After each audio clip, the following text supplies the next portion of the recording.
ابو سفیان کو کیسر روم نے، ہرکل نے اپنے دربار میں کھڑا کر کے کہا، ابو سفیان ابھی کلمہ نہیں پڑھتے تھے، تمہارا کوئی رشتہ ہے نبی پاک سے جنہوں نے مجھے بھی خط لکھا ہے کہ مسلمان ہو جاؤ؟ کہنے لگے ہاں میں چچا ہوں رشتے میں۔ کہا وہ کیسے ہیں پیغمبر؟ تو ابو سفیان کہتے ہیں چونکہ میں مخالف تھا، میں نے وہ ساری باتیں کی جو ہم ان کے خلاف کرتے تھے۔ اس نے آخری بات پوچھی، اس نے کہا ابو سفیان یہ بتا کہ وہ جنہوں نے اعلان نبوت کیا ہے کیا کبھی انہوں نے جھوٹ بھی بولا ہے؟ ابو سفیان کہتے ہیں کہ 1 منٹ کے لیے میں نے کہا کہہ دوں، مخالفت تھی نا، تو پھر میں نے سوچا یہ تو عرب کی وفاداری کے خلاف ہے،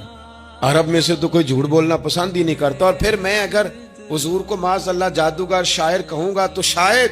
کسی کو 1 منٹ کے لیے متوجہ کر سکوں، اور نبی پاک نے جھوٹ بولا ہے، یہ تو مانے گا ہی کوئی نہیں۔ کہتے ہیں بادشاہ نے پھر زور دے کے کہا سردار بتاتے کیوں نہیں، کیا کبھی انہوں نے جھوٹ بھی بولا ہے؟